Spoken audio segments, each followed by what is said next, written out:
Assalamualaikum warahmatullahi wabarakatuh. Nama saya Anggita Ratna Pertiwi. Di sini saya akan menjelaskan miskonsepsi siswa dalam materi kelarutan. Jadi, miskonsepsi yang pertama itu mengenai konsep dari kelarutan itu sendiri. Jadi, siswa itu beranggapan kalau nilai kelarutan itu dihitung dari jumlah mol garam dalam kondisi jenuhnya. Sementara konsep sebenarnya itu, kelarutan adalah jumlah mol garam yang dilarutkan dalam 1 liter pelarut dan menghasilkan larutan jenuh. Nah, dengan demikian diketahui kalau nilai kelarutan itu dihitungnya berdasarkan molaritas garam dalam keadaan jenuhnya, bukan dari jumlah molnya gitu.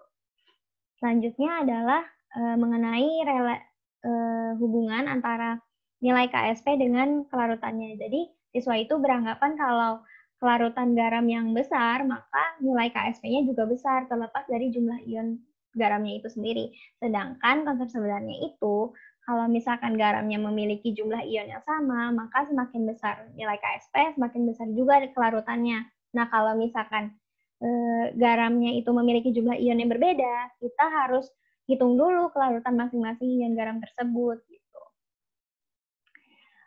Kemudian miskonsepsi yang ketiga itu ada mengenai konsep ion senama.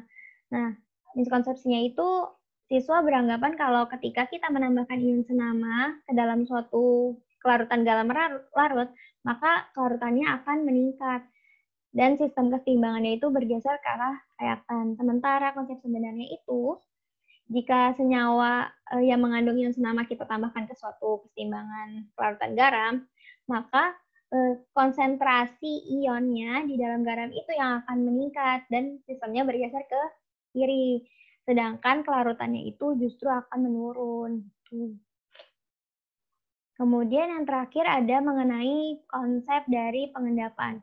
Jadi siswanya itu beranggapan kalau larutan jenuh itu terjadi ketika konsentrasi produknya itu kurang dari KSP. Sementara konsep sebenarnya itu, ketika larutan jenuh, maka konsentrasi ion produknya itu akan lebih besar dari KSP. Dan kalau misalkan konsentrasi ion produknya itu lebih kecil dari KSP, maka itu merupakan larutan tidak jenuh gitu.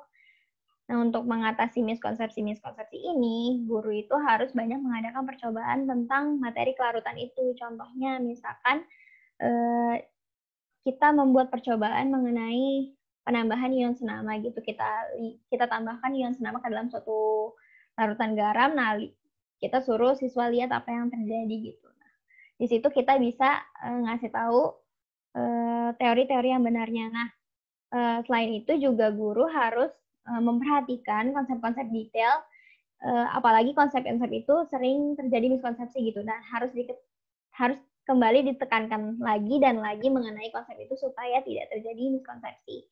Nah, oke, sekian dari saya, kurang lebihnya mohon maaf. Wassalamualaikum warahmatullahi wabarakatuh.